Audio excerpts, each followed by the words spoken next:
শুকুর যাই মাওলাই করিম আপনাকে আমাকে গুনার মধ্যে লিপ্ত না রেখে কোরআন ও হাদিসের আলেম ওলামা মোমেন মুত্তাকিন জাকিরিন শাকিরিনদের এই দামি এক মাজলিসে হায়াতের থেকে কিছু সময় ব্যয় করার তৌফিক দান করছেন। এর জন্য শুকরিয়া আদান সবাই বলে আলহামদুলিল্লাহ।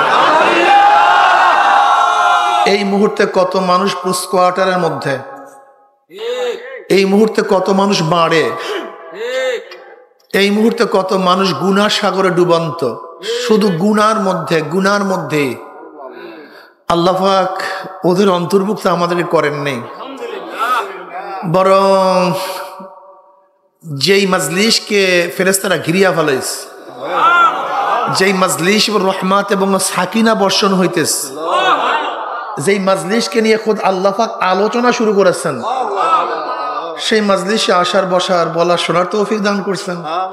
এজন্য আবারও শুকরিয়া আদান বলি আলহামদুলিল্লাহ। ওলামায়ে কেরাম বয়ান করেছেন, নিশ্চিতভাবে আলহামদুলিল্লাহ আল্লাহ কবুল করলে কিছু না কিছু বুঝছেন। ইসলাম কেন মানবো, ইসলাম কেন পালন করবো, ইসলাম কি জিনিস। দেখেন, আমি যে সূরা তেলাওয়াত করছি, আল্লাহ পাক এখানে আসরের কসম করছেন, সময়ের কসম করছেন। সময়ের কসম কেন করছেন? সময়ের গুরুত্ব বোঝাবার জন্য। কিসের গুরুত্ব? আমি আসরের সময়ের কসম খেয়ে বলতেছি, যে ব্যক্তি সময়কে মূল্যায়ন করতে পারে সে ব্যক্তি সবচেয়ে দামি হয়, আর যেই ব্যক্তি সময়কে মূল্যায়ন করতে পারে না সে দামি হয় না।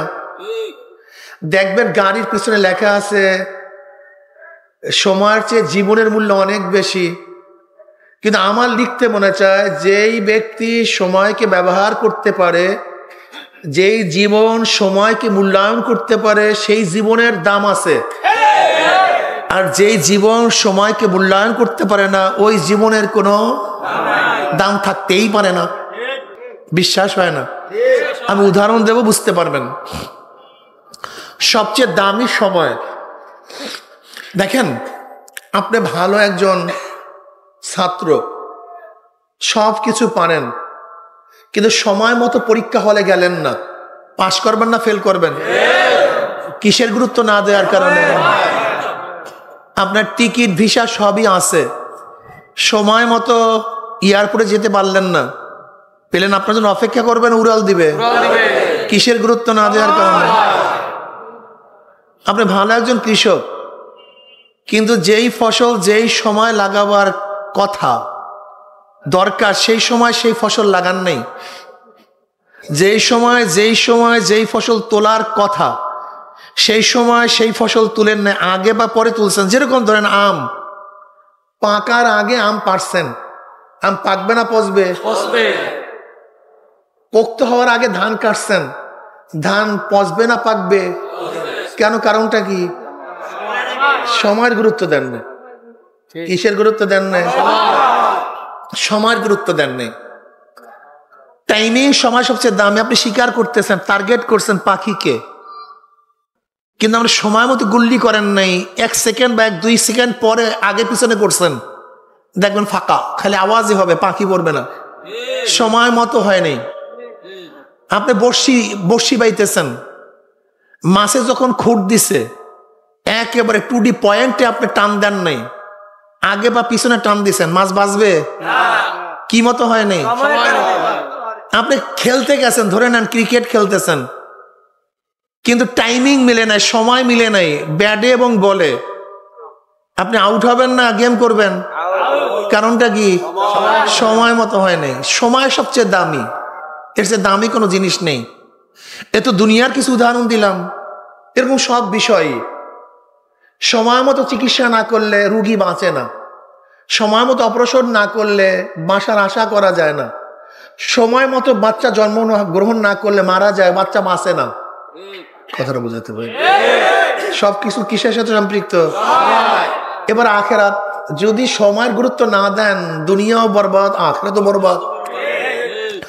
যেমন আপনি নামাজ পড়বেন, পড়বেন, এই পড়বো, হাত্তা মাজা তক্তুহা সুম্মা কাজা, জহুর রক্ত চলে গেছে, জোহরের সময় যেই কাজটা করতেন, উজু করতেন, কিয়াম করতেন, রুকু করতেন, সাজদা করতেন, কেরাত, কওমা, জলসা সব করছেন, কোনোটা বাদ দেন নেই,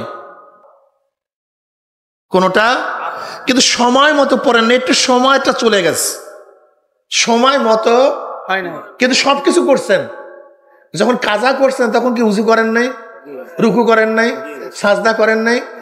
আদার সময় যেই কাজ করতেন কাজার সময় হুবহু এক কাজ, কোনো পার্থক্য নেই, কিন্তু সময় মতো পড়েন নাই, এই সময়টা চলে গেছে। এর জন্য ইচ্ছা করিয়া সময় বাদ দিয়া নামাজ পড়লে 2,88,00,000 জাহান্নাম। কয় কোটি? কি মতো নামাজ না পড়ার কারণে? বুঝেননি? ও কোনো গুরুত্ব না। ইন্নাস সালাতা কানাত আলাল মুমিনিনা কিতাবাম মাওকুতা, সময় মতো পড়তে হবে, সময়। এই আসরের নামাজ পড়বো, পড়তেছি, পড়বো, এই পড়বো, কাজ শেষ, আসর তো চলে গেছে। নামাজ কাজা না আদা? ইচ্ছা করলে করলে বলেন বলেন,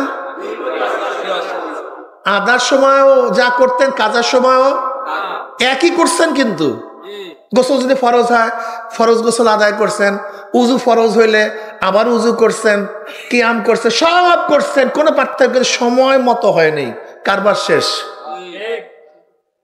বুঝাতে পারিনি? আরে দেখেন, সময়ের গুরুত্ব সবচেয়ে বেশি। এই রোজা রাখছেন সারাদিন, এই আর 1 মিনিট বাকি সূর্য ডোবার, আর কি হবে, পানি পান করি না, অসুবিধা কি? 1 মিনিট বাকি থাকতে 1 ফোঁটা পানি পান করছেন, কারবার কি হয়ে গেছে জানেন কি অবস্থা? 2 মাস কাফারা। 59 রাখছেন, একটা ভাঙছেন, আবারও গোড়ার থেকে। 59 রাখছেন, একটা ভাঙছেন, আবারও গোড়ার থেকে। বলতে বুঝলি এত ভাঙছি কোনোদিন রাখি নাই, আর আপনি একটাই এত কন। সময় আসতেছে, এখন কিছু বলবো না, এখন না, সময় আসতেছে, সময় আসতেছে, অপেক্ষা করো। ক্যান্সারের জান যখন শুরু হয় তখন রোগীর কিছুই হয় না, কিছু বুঝে না, কিন্তু যখন ফাইনালে চলে যায় তখন বুঝবা অবস্থাটা কি হয়, ফেরার যায় না। তুমি যে ক্যান্সারের জান কলমের মধ্যে ঢুকাইতেছো, সময় আসুক তখন বুঝবা অবস্থাটা কি হয়। তা সময়ের গুরুত্ব না দিলে খসরাত দুনিয়া ওয়াল আখিরাত, দুনিয়াও বরবাদ আখিরাত। এই যুবকরা শোনো, সময় চলিয়া যাইতেছে। আল্লামা রুমি রহমতুল্লাহ সময়কে, প্রত্যেকটা সেকেন্ডকে একটা মানিক তুল্য মনে করতেন, মানিক, ডায়মন্ড, সবুজ ইয়াকুত পাথর। উনি উদাহরণ দিচ্ছেন এইভাবে, এক কৃষক হাল চাষ করার জন্য জমিনের মধ্যে গেছে, হঠাৎ নাঙ্গলের ফালের মধ্যে টক টক টক টক আওয়াজ। কিসের আওয়াজ? কৃষক খুঁজছে, খুঁজতে দেখে একটা কলস, ঢাকনা দেয়া, আটকানো। কৃষক মনে হচ্ছে পরামর্শটা পাইছে, আর জীবনে কোনো টেনশন নেই, সব কিছু পেয়ে গেছে। কৃষক কলসের মুখ খুলছে, খুইলে দেখে সাদা সাদা মার্বেল। কৃষক আফসোস করছে, মানুষ পায় স্বর্ণ টাকা, আর আমি পেয়েছি কত মার্বেল। যাক, গুল্লি বাঁশ মারার অভ্যাস ছিল, গুল্লি মাছ বাজার কাজে, গুল্লি বাঁশ মারার কাজে লাগবে। তাই কৃষক কলসির থেকে মার্বেল নেয়, মারে, গুল্লি বাঁশ মারে, মারতে মারতে মার্বেল প্রায় শেষ। হঠাৎ বন্ধুকে বলতেছে, বন্ধু চল না, জীবনে শহরে যাই না, একটু শহরে যাই, চল। চল যাই। জীবনে শহরে যায় নাই, শহর ঘুরতেছে, সুন্দর সুন্দর দোকান, মার্কেট, সব কিছু ঘুরতে ঘুরতে ঘুরতে ঘুরতে এক দোকানের কাছে গিয়ে দেখে সবচেয়ে আকর্ষণীয় এক দোকান, স্বর্ণের সুকেস, সবচেয়ে দামি। সেই স্বর্ণের সুকেসের মধ্যে একটা স্বর্ণের পেয়ালা, সেই পেয়ালার মধ্যে একটা মার্বেল রাখা, আর কোনো মালও নাই। কৃষক মিসকে হাস দিস। দেখেন, হাসির মধ্যে ব্যঙ্গ হাসি, রহস্যের হাসি, দুঃখের হাসি, সুখের হাসি আছে কি নাই? যেহেতু ওই ব্যক্তি দোকানদার, অনেক দামি দোকানদার, উনি তো আর হাসির মধ্যে কিন্তু বুঝছে এই হাসি যেমন তেমন হাসি না। এবার দোকানদার ডাকছে, এই যুবক এদিকে আসো। ও ভরকায় গেছে, জীবনে তো শহরে আসে নাই, ফার্স্ট। তুমি হাসছো কেন? এমনিতেই। না, তোমাকে বলতে হবে তোমার হাসির মধ্যে কারণ আছে। না, এমনিতেই হাসছি, ভয় পেয়ে গেছে। না, তোমাকে বলতে হবে। ভয় বলবো না নির্ভয় বলবো? নির্ভয় বলবো, সমস্যা কি বলো? বলে দেখেন আমি জীবনে শহরে আসিনি, প্রথম শহরে আসছি। শহরের মধ্যে আপনার দোকানটা সবচেয়ে ভালো, কোনো মালও নাই, কিন্তু আমি আশ্চর্য হয়েছি, আমি পাগল টাগল নাকি? ওই স্বর্ণের পেয়ালার উপরে মার্বেলটা রাখছেন কেন? বলে বেয়াকুফ, কি বলো না কেন? তুই কি শুনছো 7 রাজার ধন মানিক? বলে শুনছি তো। বলে এইটাই তো সেই 7 রাজার ধন মানিক। বলে এইটাই তো সেই 7 রাজার ধন মানিক। বলে আপনি আমার সাথে ইয়ারকি ফাইজলামি করা শুরু করছেন নাকি? আমি গ্রাম্য মানুষের জন্য এরকম কত মানিক গুলাল বাস মাইরে উড়াইয়া দিছে, মনে হয় 2-1 আমার পকেটে বাস। ওরম ফট কইরা সে একটা মার্বেল বের করছে, এর মধ্যে দোকানদার দাঁড়ায় গেছে রিসেপশনের জন্য। তাহলে আমার চেয়ারে বসো, এখানে বসো, সম্মান ইজ্জত দেয়। এখন কৃষক মনে করতেছে না এটা আর্টিফিশিয়াল কিছু না, তো আসলে অরিজিনাল। যখন কৃষক বুঝতে পারছে আমি না চেনার কারণে, না বোঝার কারণে আমি গোটা দুনিয়ার সম্পত্তি হারায় ফেলাইছি, এই কথা বলিয়ে কৃষক এক চিল্লাম দিয়ে বেহুশ হয়ে পড়ে গেছে। কিন্তু না, সেই মানিক আর খুঁজে বের করা আর কোনোদিন আসবে না। ইমাম রুমি রহমতুল্লাহ আলাইহি বলেন যে মানুষের প্রত্যেকটা সেকেন্ড সময়টা মানিক তুল্য। কি তুল্য? বলেন না সবাই সুবহানাল্লাহ। 1000 নেকি হয়ে গেছে, কয় সেকেন্ড লাগছে বলেন তো? একটা নেকি কি জিনিস? জনাব মুহাম্মদ রাসূলুল্লাহ সাল্লাল্লাহু আলাইহি ওয়াসাল্লামকে সাহাবারা প্রশ্ন করছেন, ইয়া নবী আল্লাহ, একটা নেকির দাম কত? এইমাত্র কত নেকি হয়েছিল না? সাহাবারা প্রশ্ন করছে কয় নেকি? বলে একটা নেকির দাম কত? নবী আলাইহিস সালাতু ওয়াস সালাম বললেন যদি উহুদ পাহাড়টা স্বর্ণ হয়ে যায়, উহুদ পাহাড়টা স্বর্ণ হয়ে যায়। কত লম্বা, কত চওড়া, কত উঁচা, গোটা পাহাড়টাই পাথরের, কত ওজন। যদি গোটা উহুদ পাহাড়টা স্বর্ণ হয়ে যায়, তার যে দাম, তার চেয়ে একটা নেকির দাম অনেক বেশি। এখন বুঝেন তো এই সময়ের মধ্যে কত দামি, কত নেকি কামাতে পারেন। দেখেন এর জন্য মুআয ইবনে জাবাল রাদিয়াল্লাহু তাআলা قال رسول الله صلى الله عليه وسلم ليس يتحسس اهل الجنه الا على ساعه مرت بهم لم يذكر الله تعالى فيها। তিরমিজির মধ্যে রওয়ায়াত আছে জান্নাতীরা জান্নাতের মধ্যে আর কোনো আফসোস করবে না, শুধু ওই সময়টুকুর জন্য আফসোস করবে, ওই সময়টুকুর জন্য যে সময়টুকু দুনিয়ার মধ্যে জিকির ছাড়া কাটায় দিস। আর একটা বার সুবহানাল্লাহ পড়তাম, আর একটা বার আলহামদুলিল্লাহ পড়তাম, আর একটা ন্যাক যদি করতাম, একটা ন্যাক, তাহলে আমার ন্যাকের পাল্লা ওজন হয়ে যেত, গুনার পাল্লা হালকা হয়ে যেত। ওরে আর একটা ন্যাক করতে পারলে আমি হাউজে কাউসারে পানি পান করতে পারতাম। উফরে আর একটা ন্যাক হইলে আমি পুলসিরাত পাড়ি দিয়ে চলিয়া যাইতাম। আর একটা ন্যাক হলে আরো সে নিচে জায়গা পাইয়া যাইতাম। আর একটা ন্যাক পাইলে আমার জান্নাত এইটা হইতেন, আমার জান্নাত ওইটা হইয়া যাইত।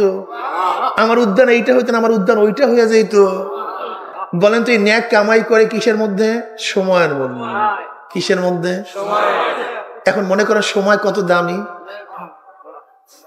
হাঁটতেছেন, চলতেছেন, ফিরতেছেন, জিকির করেন, সমস্যা কি? রিক্সায় চলতেছেন, সমস্যা কি? আপনার কোনো কাজ আছে রিক্সায়? আপনি রিক্সা চলতেছেন, কোনো কাজ আছে রিক্সায়? জবানটাকে মাওলার কাজে লাগায় নেন না, সমস্যা কি আপনার? আপনি রাস্তা দিয়ে হাঁটতেছেন, পাও দিয়ে হাঁটেন, চক্ষু দিয়ে দেখেন, জবানটার কাজটা কি? ওটা জিকিরে লাগায় না। আপনি নিজে ড্রাইভ করতেছেন, চোখ দিয়ে ড্রাইভ করেন, পাও দিয়ে ব্রেক অ্যাক্সিলারেটর চাপেন, হাত দিয়ে স্টিয়ারিং ধরছেন, কিন্তু জবানের কাজটা কি? ওকে জিকিরে লাগাইয়া দেন, জান্নাতে অগ্রসর হতে থাকেন, সমস্যা কি আপনার? দেখেন খুব ভালো মতো বোঝার চেষ্টা করেন সময়ের কত গুরুত্ব। এক ব্যক্তি জীবনভর বেঈমানি করছে, কিন্তু মৃত্যুর পূর্ব মুহূর্তে এখনো সাকরাতুল মাউত আসে নাই, আখিরাতের মানজার তার চোখের সামনে আসে নাই, এর আগে লা ইলাহা ইল্লাল্লাহু মুহাম্মাদুর রাসূলুল্লাহ পড়ে ফেলেছে। এই পড়ছে তো বাস সাকরাতুল মাউত শুরু হয়ে গেছে, আখিরাতের মানজার চলে আসছে। লোকটা মুমিন না বেঈমান? কথা বলেন। লোকটা আর এক ব্যক্তি বাস এই 1 সেকেন্ডের পর যখন সাকরাতুল মাউত দেখছে, আখিরাতের মানজার চলছে, লা ইলাহা ইল্লাল্লাহ মুহাম্মাদুর রাসূলুল্লাহ, লা ইলাহা ইল্লাল্লাহ মুহাম্মাদুর রাসূলুল্লাহ। কাজ হবে? সময় মতো হয়নি। সময় মতো কলেমা পড়তে যুবকরা সময় চলিয়া যাইতেস। তুমি এই সময়ের মধ্যে জান্নাতের অনেক উঁচায় উঠতে পারো, অনেক উঁচা। হ্যাঁ শোনো, একই ব্র্যান্ডের 2টা মোটরসাইকেল, একই ব্র্যান্ডের 2টা গাড়ি, একই ব্র্যান্ডের BMW, মার্সিডিজ, ল্যামোজিন, একই ব্র্যান্ডের, একই পাওয়ারের। একটা গাড়ি 50 বছর আগে গন্তব্যস্থানে রওনা করছে। কত বছর আগে? আর একটা গাড়ি 50 বছর পরে রওনা করছে। একটা গাড়ি আর একটা গাড়ি, ব্র্যান্ড, পাওয়ার, সবকিছু। কিন্তু 50 বছর আগে যে গাড়িটা গন্তব্য রওনা করছে আর যেটা 50 বছর পরে রওনা করছে, আমাকে বলো তো 50 বছরের পরের গাড়ি আগের গাড়িকে ধরতে পারবে? কেন? কারণটা কি? তুমি এক্সেলেটর বাড়াবা, তারও তো এক্সেলেটর আছে। তোমার রাস্তা ওপেন, তারও তো রাস্তা ওপেন, কিন্তু সে তো 50 বছর। ধরবা কিভাবে? তার কাছে পুষবা কিভাবে?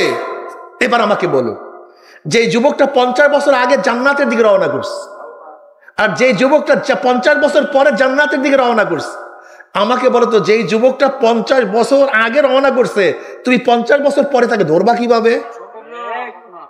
তুমি জান্নাতে যাবা না তা বলছি না, কিন্তু দেখো জীবনে যদি কেউ একবার আল্লাহকে আল্লাহ বলিয়া ডাক দেয়, নামাজ নাই, রোজা নাই, কিচ্ছু নাই, ইমানের সাথে জীবনে একবার আল্লাহকে আল্লাহ বলিয়া ডাক দিছে, সে একদিন না একদিন জান্নাতে যাবে বটে, কিন্তু পিঠের চামড়া থাকবে না। আমি বুঝাতে পারিনি। একটা যুবক 50 বছর আগে নামাজ শুরু করছে, প্রতিদিন কত? 5, 365 দিন হিসাব করেন, এবার হিসাব করেন। আর তুমি মাত্র 5 ওয়াক্ত সময়, 5 ওয়াক্ত নামাজ মাত্র এই সময় শুরু করছো। তার আমল নামায় কত আর তোমার আমল নামায় কত?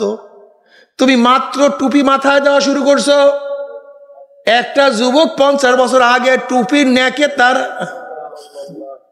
সব ভরে ফেলাইস, খালি টুপির ন্যাক।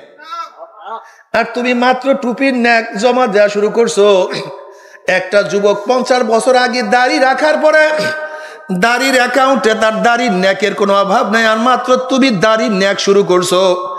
একটা যুবক সুন্নতি জামা 50 বছর আগে শুরু করছে, তুমি মাত্র শুরু করছো। একটা যুবক 50 বছর আগে পর্দা শুরু করছে আর তুমি মাত্র পর্দা করা শুরু করছো। একটা যুবক 50 বছর আগে তার চক্ষুকে হেফাজত করছে আর তুমি মাত্র শুরু করছো। একটা যুবক 50 বছর আগে তার জবানকে আমার মাওলার জিকিরে লাগাইয়া দিছে আর তুমি মাত্র আমার মাওলার জিকির শুরু করছো। তুমি জান্নাতে যাবা না তা বলছি না, কিন্তু যেই ব্যক্তি 50 বছর আগে জান্নাতের পথে রওনা করছে, ওই ব্যক্তির সমান তুমি কিভাবে হবা? ওই একই জান্নাতে তুমি কিভাবে যাবা? এ আমার যুবক বাবারা, সময় চলিয়া যাইতে আছে, সময় চলিয়া যাইতে আছে।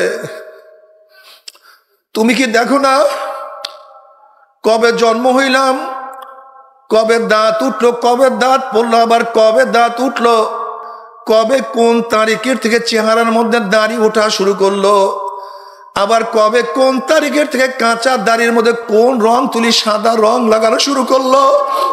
কে চোখের পাওয়ার হরণ করতে আছে, কে কানকে দুর্বল করিয়া ফেলাইতে আছে, কে হাতের শক্তি রহিত করতে আছে, কে মাজার শক্তি কোমরের শক্তিকে ধসাইয়া ফেলাইতে আছে। এক বুড়া লাঠি ভর দিয়া দিয়া হাঁটে, নুয়া নুয়া হাঁটতে আছে। যুবকরা বলে, ও বুড়া তুমি কি খোঁজ করো? যুবক বলতে আছে, তুমি কি খোঁজ করো বুড়া? ওই বুড়া খুবই সাহিত্যিক ছিলেন, তিনি যুবকের দিকে করুণ দৃষ্টিতে তাকায়া বলে, ও যুবক, আমি এই রাস্তায় আমার যৌবন হারাইয়া ফেলাইছি, এই রাস্তায় হাঁটতে হাঁটতে যৌবন হারাইয়া ফেলাইছি। বাড়ির থেকেই রাস্তায় বাজারে গেছি, বাড়ির থেকেই রাস্তায় মসজিদে গেছি, বাড়ির থেকেই রাস্তায় গ্রামে গেছি, বাড়ির থেকেই রাস্তায় চলছি। রাস্তা তো আগের মতোই আছে, কিন্তু আমি তো ঝুঁকিয়া গেছি, আমার দাড়ি পাকিয়া গেছে, এখন আমি লাঠি ছাড়া হাঁটতে পারি না। আমি এখন যৌবন খোঁজ করতে আছি, কোথায় হারাইলাম, কিন্তু যত খুঁজি আর তো যৌবন খুঁজিয়া পাবো না। আমার যুবক বাবারা, জীবন চলিয়া যাইতে আছে, কি করছো, কোথায় রওনা করছো? উমর ইবনে খাত্তাব রাদিয়াল্লাহু ফরমান, হাসিবু ক্বাবলা আন তুহাসাবু, তোমার কাছে হিসাব নেওয়ার আগে তুমি তোমাকে হিসাব নাও। ও চক্ষু, তুই কি নেকের কাজ বেশি করছো না গুনার কাজ বেশি করছো? ওরে কান, তুই কি নেকের আওয়াজ বেশি শুনছো না গুনার আওয়াজ বেশি শুনছো? ওরে জবান, তুই কত নেকের কাজ করছো, কত গুনার কাজ করছো? ওরে হাত, কত ইয়াবা ধরছো, কত ফ্যান্সি ডিলের বোতল ধরছো, কত গাঁজার কলকি, কত ঘুষ, কত সুদ, কত চুরি, কত ডাকাতি, কত জুলুম, কত খুন তুই করছো? ওরে হাত, অন্যায় ভাবে কত মহিলার গায়ে হাত লাগাইছো? ও পাও, তুই কি নেকের দিকে বেশি হাঁটছো না গুনার দিকে বেশি হাঁটছো? গুনাহ যা করছি তওবা করতে পারছি কি পারি নাই? আবার তওবা যা করলাম আমার মাওলায় মাফ করছি কি করে না? খবরদার, খবরদার, আল্লাহ আল্লাহ। এ আমার যুবক বাবারা, মুরব্বী বাবারা, পর্দারা মা বোনেরা, হিসাব নিকাশ না মিলাইয়া কেউ কিন্তু মাওলার কবরে যায়ও না। হে নৌকার মাঝি, তুমি মেঘনার মতো, পদ্মার মতো বড় নদী পাড়ি দেওয়ার জন্য প্রস্তুতি গ্রহণ করছো, এখনো দরিয়ার কিনারে আছো। দেখো তোমার নৌকার তক্তার অবস্থা কি, দেখো পালের অবস্থা কি, মজদুরের অবস্থা কি, বাদামের অবস্থা কি, রশির অবস্থা কি, দেখো বৈঠার অবস্থা কি। মাঝি খবরদার, পচা তক্তার নৌকা নিয়ে সাগরের মধ্যে, দরিয়ার মধ্যে পাড়ি দিও না। মেঘনার মতো বিশাল নদী দেখা যায় না, বিশাল তুফান, বিশাল বাতাস, অনেক উঁচা হইয়া তুফান শুরু হয়ে গেছে। মাঝি পরীক্ষা নিরীক্ষা না করিয়া পচা তক্তার নৌকা নিয়া যদি মেঘনার মতো বড় নদীর মধ্যে পাড়ি জমাইয়াই বসো, যখন দুই দিক থেকে তুফান তোমার নৌকার মধ্যে বাড়ি বাড়বে, পচা তক্তার নৌকা হইলা ভাঙ্গিয়া চুরিয়া যাবে। যখন বাতাস তোমার বাদামের উপরে চাপ মারবে, পচা কাপড় ফারাত ফারাত সিরিয়া যাবে, রশি টাঁস টাঁস সিরিয়া যাবে, বৈঠা দাঁড় ভাঙ্গিয়া যাবে, মাঝে উপার যাইতে পারবা না, গহীন নদীর মধ্যে তলাইয়া যাবা, নৌকাও নাই তুমিও নাই। হে 3.5 হাত নৌকার মাঝি ফয়জুল করিম, হে 3.5 হাত আব্দুল্লাহ, হে 3.5 হাত নৌকার মাঝি রহিমা খাতুন,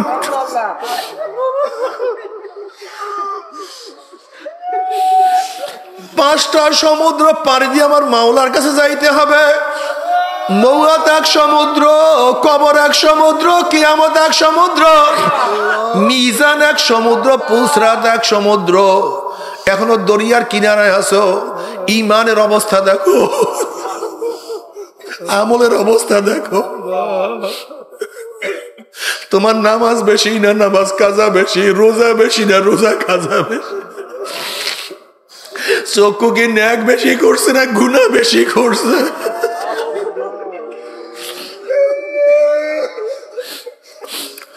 গুনাহ যা করছো তওবা করতে পারছো কি পারো না? ঈমান কি মজবুত না দুর্বল হয়ে গেছে?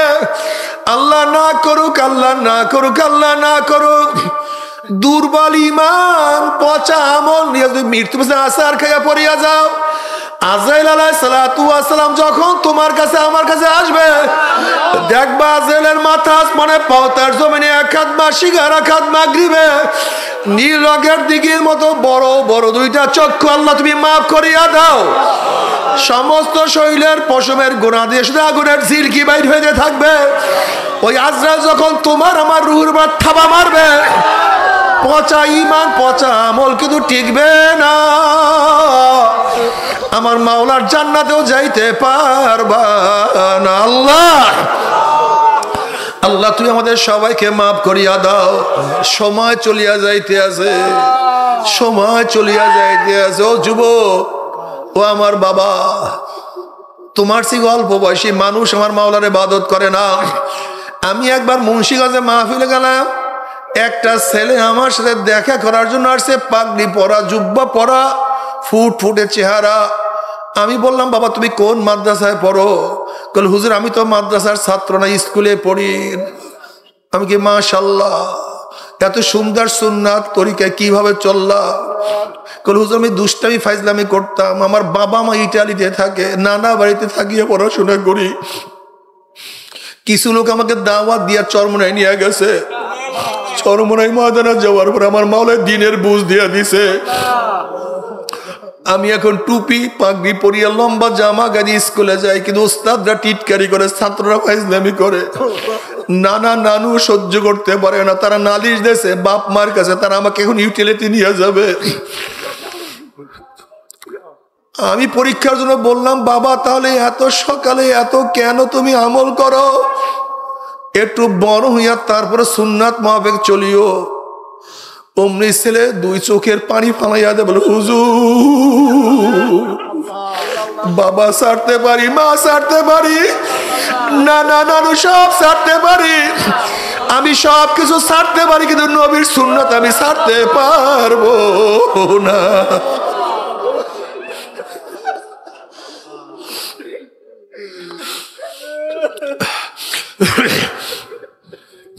ও আমার 10-এর ছাত্র, বারো তুমি কি দেখো নাই 9-এর কত ছেলেরা আমার মাওলার পাগল, তুমি কেন পারবা না? ও মুসলমান সন্তানেরা, ইসমাইল আলাইহিস সালাতু ওয়াস সালাম অল্প বয়সে 7-8 বছর বয়সে মাওলার প্রেমে পড়িয়া ছুরির নিচে নিজের গর্দানকে ঝুঁকাইয়া দিতে পারে, তাহলে তুমি আমি কেন পারবো না? হযরত মুআজ রাদিয়াল্লাহু আনহু আমার নবীর প্রেমে পড়িয়া আল্লাহর আশিক হইয়া যদি বদরের ময়দান নিজের জীবনকে বাজি রাখিয়া ঝাঁপাইয়া পড়তে পারে, তোমার আমার বয়স তো তার চেয়ে অনেক বেশি, তুমি আমি কেন পারবো না? আলী রাদিয়াল্লাহু তাআলা অল্প বয়সে যে আমার মাওলার পাগল হইতে পারে, তোমার আমার বয়স তো অনেক বেশি, তুমি আমি কেন পারবো না? আল্লাহ আল্লাহ। বাবার সময় চলিয়া যাইতে আছে। ও মুরব্বী, একটু তাকাইয়া দেখো, একটু তাকাইয়া দেখো, তোমার সন্তানের লাশ তোমার কাঁধের উপরে উঠিয়া গেছে। ও নানা, ও দাদা, তুমি তোমার নাতির জানাজায় উপস্থিত হয়ে গেছো। ও বড় ভাই, তুমি তোমার ছোট ভাইয়ের কবর খনন করা শুরু করিয়া দিছ। ও বন্ধু, এই মাত্র তোমার বন্ধুকে চিরতরে বিদায় দিয়া চলে আসছো, মাওলার পথ ধরবা না। তোমার সে আমার সে বড় নেমখান আমার কেউ হইতে পারে না। আল্লাহ, ও আমার মা বোনেরা, কেন মাওলার পথ ধরবা না? ফাতেমা রাদিয়াল্লাহু তাআলা, তুমি কি দেখো নাই তার ব্যাপারে তার স্বামী আলীউল মুর্তজা রাদিয়াল্লাহু কি বলেন? আলী রাদিয়াল্লাহু ফরমান, হে গোটা দুনিয়ার মানুষ, সরদারে দু আলম সাইয়্যিদুল আম্বিয়ার মেয়ের কথা শোনো। পানির মস্কর টানতে টানতে তার কাঁধের মধ্যে রশির দাগ পড়িয়া গেছে, আটার চাকি ঘুরাইতে ঘুরাইতে হাতের মধ্যে দাগ পড়িয়া গেছে। সরদার দু আলমের মেয়ের বিছানার অবস্থা জানো? আমার আর তার মাত্র একটা বিছানা ছিল, তাও একটা বকরির চামড়ার। রাতে দুইজনে একই চামড়ায় ঘুমাইতাম, আর দিনের বেলায় সেই চামড়ার উপরে জানোয়ার দিকে খানা দিত। আল্লাহ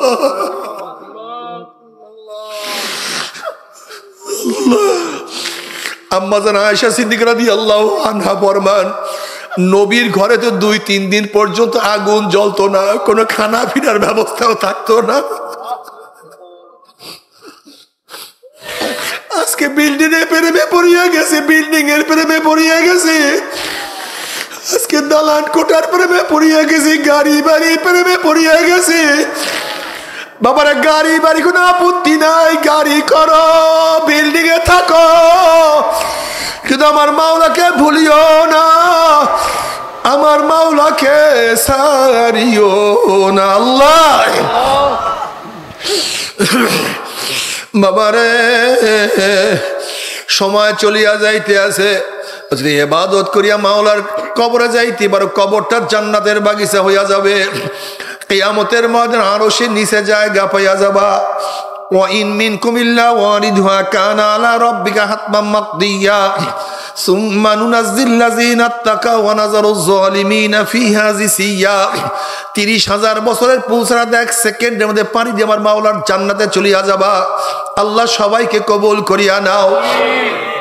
কিন্তু আল্লাহ না করুক, আল্লাহ না করুক, আল্লাহ না করুক, ইমান আমল আখলাক না নিয়ে যদি কিয়ামতের ময়দানে উঠো, যখনই নাফরমান বদমাশ বেঈমানরা পুলসারে উঠবে, অমনি কাটিয়া কাটিয়া পিছলাইয়া পিছলাইয়া গুম গুম করে জাহান্নামে পড়িয়া যাবে। 70 বছর পর্যন্ত জাহান্নামের নিচে যাইতেই থাকবে, যাইতেই থাকবে। ডাইনে আগুন, বামে আগুন, উপরে আগুন, নিচে আগুন, সামনে আগুন, পিছনে আগুন। আল্লাহ আমাদের সবাইকে মাফ করিয়াই দাও, সবাইকে ক্ষমা করিয়া দাও। আজকে কত সুন্দর সুন্দর পোশাক পরো, জামা পরো। জাহান্নামীদেরকেও একটা জামা পরানো হবে, কিন্তু উলের কোনো জামা না, সুতির কোনো জামা না, না কোনো রেশমি কাপড়ের জামা হবে। ওই জামাটা হবে জাহান্নামের আগুনের। আল্লাহ তুমি মাফ করিয়া দাও।